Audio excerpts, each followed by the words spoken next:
This video is made possible by Max at Naperville Cadillac. Naperville Cadillac offers no BS pricing, meaning what you see is what you pay. No hidden fees, the way car buying should be.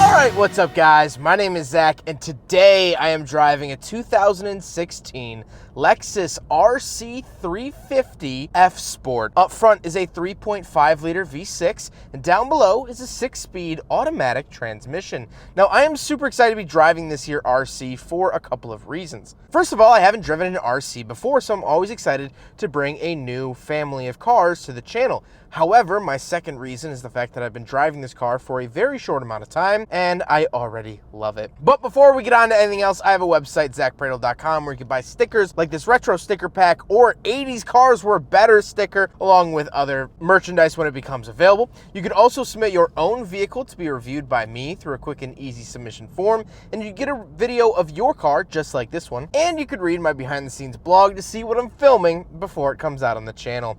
But let's get back to that 3.5 liter V6. Well, it is put into almost every product that Toyota and Lexus touches. The RX 350, same engine. The Toyota Camry, same engine. The outgoing Toyota Sienna from 2 years ago, same engine. They've now since switched to hybrid. But the Tacoma, same engine. And so this is a really worked through Toyota engine, makes just under 300 horsepower, I believe 296 horsepower, which isn't anything terrible. And so we are out here on the test track.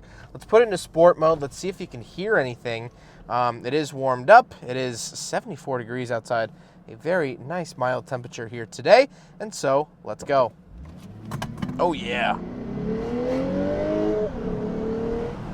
Ooh, has a nice little bite to it. That little sound at least. Now, it's not the craziest thing in the world, but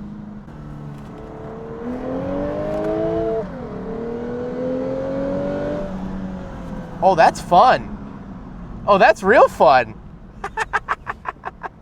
Oh, gotta love that.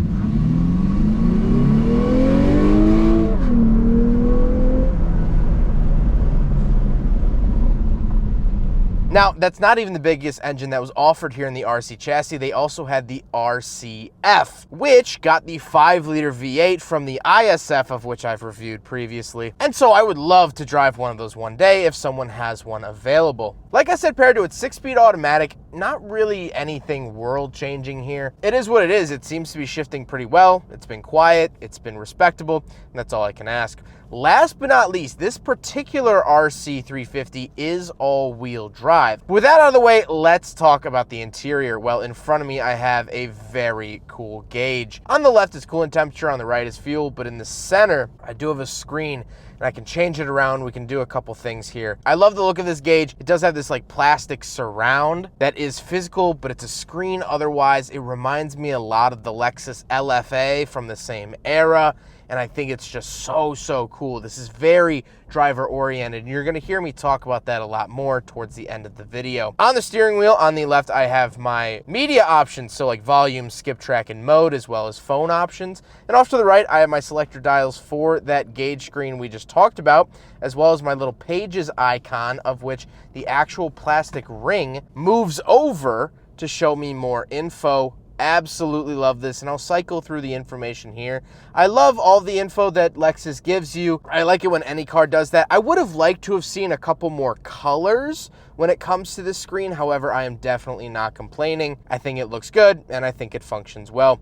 Around the back of the steering wheel, I do have paddle shifters, which is a nice feature, and I do get this nice Fsport badge down at the bottom. The Fsport was a package you could get on your RC350 or a lot of other Lexus products. You could even get a UX200 with an Fsport package, interestingly enough. Off to the left, I do have a climate control vent, as well as I have my heated windshield wipers, odometer, ASC, blind spot monitoring, parking sensors on and off, all those little nannies. Then on the door, I have 3 different memory seat options, as well as my power mirrors, power locks, and power windows. Moving into the center, I do have an infotainment screen. This is pretty dated at this point. However, there is something I do want to talk about later on about it, but it's fine. It works. It does have a backup camera, which I'll show you now, and I think that that does look decently respectable for 2016. This is before the government legally required you to have one. Moving down below that, we do have 2 climate control vents and a very, very nice analog clock. Big fan of that one. And then I have the climate controls. They're a little daunting to look at immediately. However, the 2012 Lexus ISF that I drove had it in the screen, and that is way worse. So I do enjoy these physical controls. And the hazard switch is positioned right there. Of course, I do have dual zone climate, which is helpful. I also do have radio buttons down below for power and volume off to the left, tune and scroll off to the right, and then I have a CD player right in the center. CD player is getting harder and harder to find in cars. It's kind of funny seeing one here. Then I do get heated and ventilated seats, as well as a heated steering wheel option on the center console. I love this look. And off to the right, I have my drive mode. So I have Eco, Normal, and Sport, as well as snow mode and traction control off. Off to the left, I do have my shifter. This is the very typical jigsaw style shifter from Lexus and Toyota. They've been using it for about 20 years, and you can still find it in some modern Toyotas and Lexus products. But moving back to the right, we do have cup holders, so we will do a big friggin' bottle test here in the RC350 from 2016. And unfortunately, they are just slightly too small to be able to fit the bottles, so unfortunately I have to give this car a fail. But now we have to get back to the left. This touchpad sucks so bad. It is the worst piece of technology to be put in any car in the last 30 years. It is so awful. I hate it with a burning passion, and people comment, oh, you can get used to it. You get used to it. You touch it and forget it. But when I do have to touch it, I would much rather saw my own arm off than have to touch it a second time. I hate this stupid thing so much that it makes me want to get a Sawzall and cut the thing out. I hope this rots in a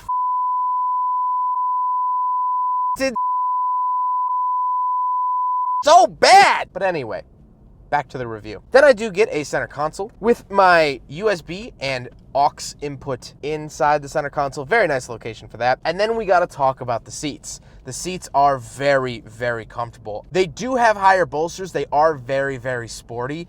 However, I'm a big guy and I still fit very respectfully in them, which is hard to find. It's a very good middle ground. However, speaking of seats, we do have back seats. So let's go do a back seat review. All right, I can't imagine this is going to be particularly fun, but we gotta do it. I will say the seat power moves forward. That is pretty nice.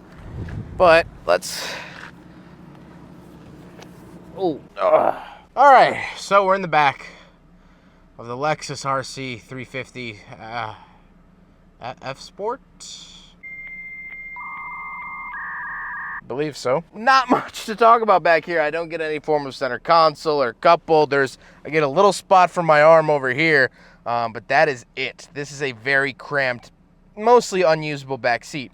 Can you take kids back here? Sure, but kids also believe that cardboard boxes are spaceships, so, you know. However, interestingly enough, I actually do have rear vents back here. A lot of modern sedans even forget to give you rear climate vents for the back seat occupants. So the fact that I have them here is very interesting to me. All right, I apologize. It's pretty windy today, but I do have a trunk popper here on the key fob. So it does pop it like that, and then you could just pull it up. Nothing really too crazy to write home about back here.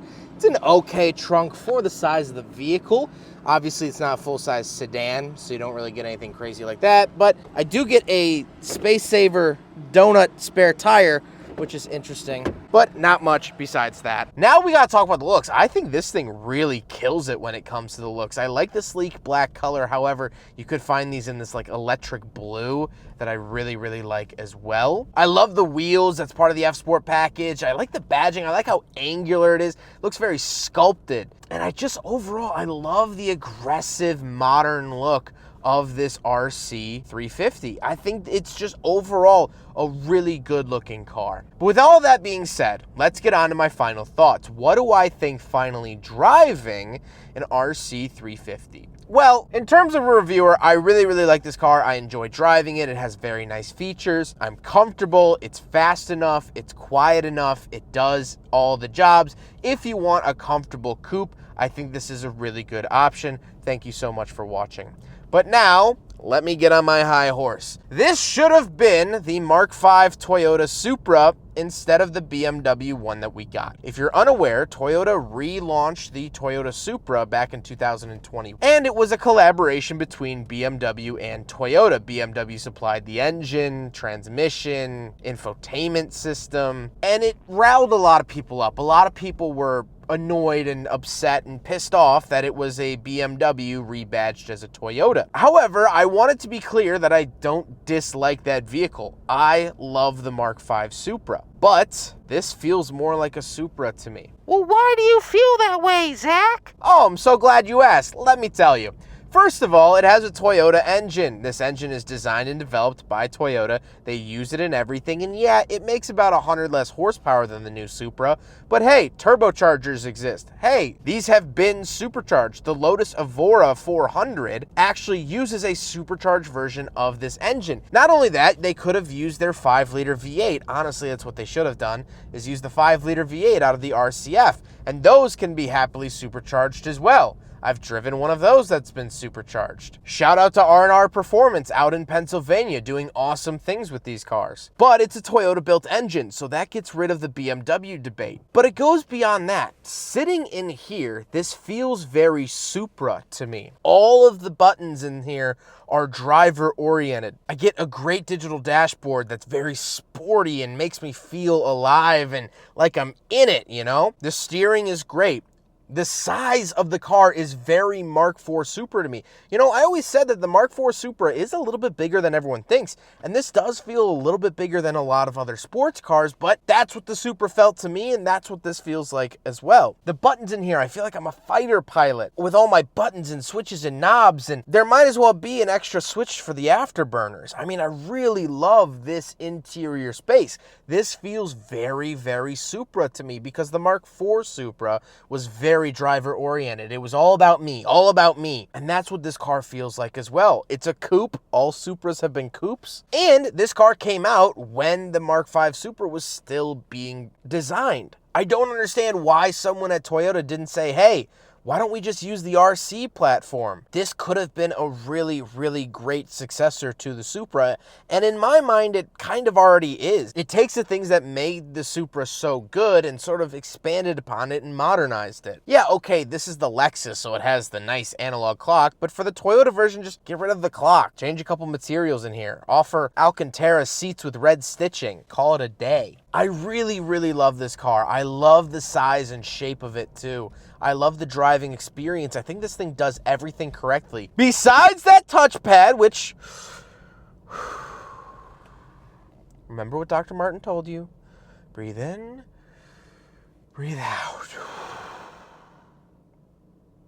Besides the touchpad, this is a 10 out of 10 car. I really, really believe that. I love this thing. If I was in the market for a coupe, this would be one of my top picks. This thing with a gnarly exhaust, too, would be mwah, beautiful. Can't say enough good things. Well, huge thank you to Max at Cadillac of Naperville for letting me take out their RC350. I'm so glad I was able to get behind the wheel. Max is absolutely awesome. He's a car enthusiast himself. We've been friends for a very, very long time. He will find the right vehicle for you, whether it be this. They also have the brand new Acura Integra on the lot. They also have plenty of Escalades, Hummer EVs. They are absolutely awesome. They stock cars, not just Cadillacs, which is really, really cool and I think fantastic. And that's why I love working with Cadillac in Naperville so much. Their information will be found in the description below. Please go check out their website, to say the least. Browse their inventory. I think you'll find something that you'll like. But I hope you guys enjoyed the video. Don't forget to rate the video, comment on the video, and subscribe if you really liked it. Take care, guys.